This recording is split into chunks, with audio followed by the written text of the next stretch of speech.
3 वेळा जाणं येणं करता. आणायला असून जाते. हा. पर्यायी ते गेले तुमच्या शेतात काय असते?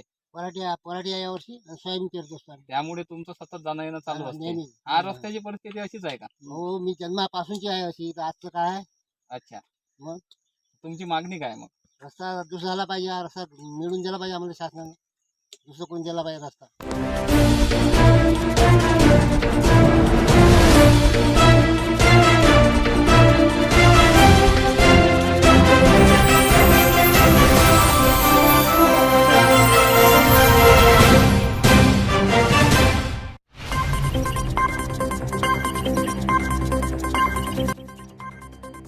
पत्रकारांना सुद्धा हैरतअंगेज करणारा रस्ता.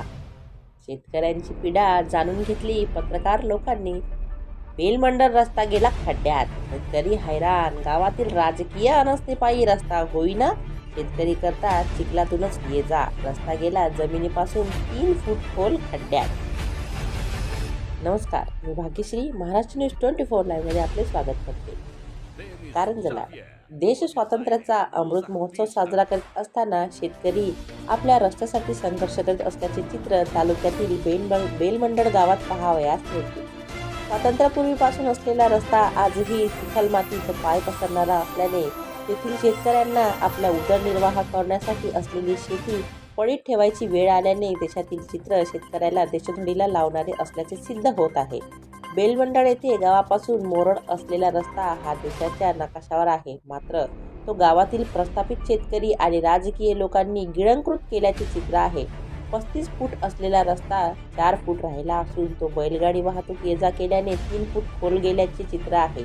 येथील शेतकरी जीवघेण्या रस्त्यावर आपला जीव धोक्यात घालून कुटुंबाच्या उदरनिर्वाहासाठी दिवस रात्र ये जा करतात. ना रस्त्यावर साधं चालताही येत नाही, त्या रस्त्यावर हे शेतकरी आपल्या शेतातील पीक वाचवण्यासाठी रात्री बेरात्री चिखलात फसत जाऊन आपले पीक वाचवण्याची जीवघेणी कसरत करीत आहेत. स्वातंत्र्याच्या 75व्या वर्षात शेतासाठी रस्ता नसल्याने शेतकऱ्याला मोठमाती देणारे शासकीय धोरण जबाबदार असल्याने या रस्ता झालेले अतिक्रमण हे शेतकऱ्याची स्वार्थी वृत्ती उजागर करणारे आहे. एकीकडे सरकारची उदासीनता तर दुसरीकडे प्रस्थापिता दबंगशाही यात हे अल्पभूधारक शेतकरी पार मोडकळीस आल्याने त्यांना न्याय देणारा मार्ग शोधत असल्याने केविलवाणी प्रतिक्रिया येथील शेतकरी रवींद्र बडके यांनी आमच्या महाराष्ट्र न्यूज 24 लाईव्हच्या संपादक विनोद कुमार यांना दिले. चला तर मग बघूया. तत्पूर्वी आमच्या चॅनलला सबस्क्राईब जरूर करा.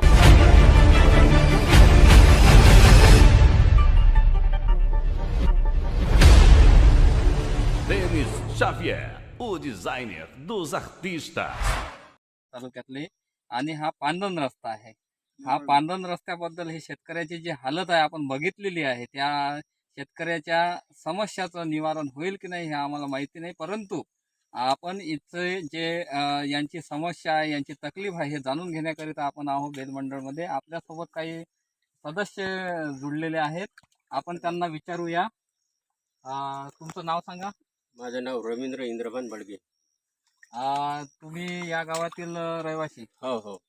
आणि ह्या रस्त्याबद्दल जे आम्हाला माहिती मिळाली त्या माहितीनुसार ह्या रस्त्याने किती समजा शेतकरी जातात, जाणं येणं करतात? तुमचं शेत आहे का इकडे? हो हो हो. माझं 10 एकर शेती आहे इकडं आणि कमीत कमी 23 ते 24 कास्तकार या रस्त्याने जाणं येणं करतात डेली. या रस्त्याची परिस्थिती अशीच असते का? हो हो हो. आमची म्हणजे आजोबापासूनची परिस्थिती अशीच आहे. आणि अगोदर जे होतं समजा कमीत कमी 25-30 वर्षापासून एकाच ठिकाणी राजवट असल्या कारणाने आणि काही मध्ये काही फेरबदल झाला होता. काही समजा या रस्त्याबद्दल कोणी काही तक्रार वगैरे केली नाही तक्रार का? वगैरे कोणीच केलेली नाही. अगोदर सांगत होते माजी सरपंच की बा आम्ही रोड बनवण्यासाठी टाकलेला आहे, पण काही आजपर्यंत काही झालं नाही. आणि नंतर आपले आपलं सरपंच साहेब एकनार साहेब त्यांनी आमदार निधीतून समजा सँक्शन करून आणला. 50,000 रुपये आली होती. आणि त्याच्यानंतर तिकडून आल्याच्या नंतर मग आम्ही सांगितलं पटवारीबाईला आणि मंडळ अधिकाऱ्याला, तर ते इथं मोजमाप करायसाठी आले होते. आम्हाला बोलावलं होतं, परंतु माजी सरपंच मेन समजा स्टार्टिंगचे कास्तकार त्यांनी काही म्हणे इकडली काही मोजू नाही देत म्हणे. रस्ता पुढे होईल म्हणे, 50,000 काही होऊ शकत नाही, नंतर ते कसं होईल ते मी नंतर बघीन म्हणे. 50,000 रुपये घेऊन सुद्धा हा रस्त्याचं काम झालेलं नाही. मग ते नाही 50,000 घेतलेले रुपये- नाही, पैसे घेतलेले नाही. रस्ता म्हणजे मोजमाप करायसाठी मोजमापच नाही होऊ दिलं. ते म्हणे आम्ही रस्ता होऊ देत नाही, मग पुढचं पुढे पाहून घेऊ. मोजमाप नंतर- करण्याकरिता कोण कोण आलं होतं? पटवारीन बाई आले होते आणि मंडळ अधिकारी. फक्त एवढीच आहे शासनाला की आमचा हे पांदन रस्ता जो आहे बेलमंडळ ते मुरड, मोरड हा रस्ता पूर्णपणे व्हायला पाहिजे. आणि माझी पोलीस पाटील माजी पोलीस पाटील. माजी आणि पोलीस तुमचं इकडे शेत आहे का? हो आहे ना. अच्छा, शेत आहे तुम्ही किती वेळ जाणं येणं करताय रस्त्याने? कमीत कमी दिवसभर 3 वेळा 3 वेळा जाणं येणं करता. आणायला असून जातो. हा. पर्यायी ते गेले तुमच्या शेतात काय असते? पराठी आहे यावर्षी आणि सोयाबीन पेरत असतो आम्ही. त्यामुळे तुमचं सतत जाणं येणं चालू असते. नेहमी. हा रस्त्याची परिस्थिती अशीच आहे का? हो, मी जन्मापासूनची आहे अशी. तर आजचं काय आहे? अच्छा, मग? तुमची मागणी काय मग? रस्ता दुसरा झाला पाहिजे. हा रस्ता मिळून दिला पाहिजे आम्हाला शासनाने. दुसरं कोणी दिला पाहिजे रस्ता. तुम्ही या रस्त्याने तुमच्या शेतात किती वेळ जाणं येणं करता? दिवसातून 3-4 वेळा. आता तरी पण हा दरम्यान किती किलोमीटरचा रस्ता असावा असा? 2 किलोमीटर. तुमच्या गावापासून 2 किलोमीटर. आणि 2 किलोमीटर तुमच्या गावातील शेत आहेत. हो. किती लोक जाणं येणं करतात?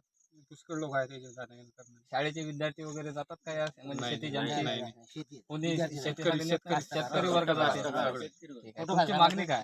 मागणी रस्ता दुरुस्त करून द्यावं.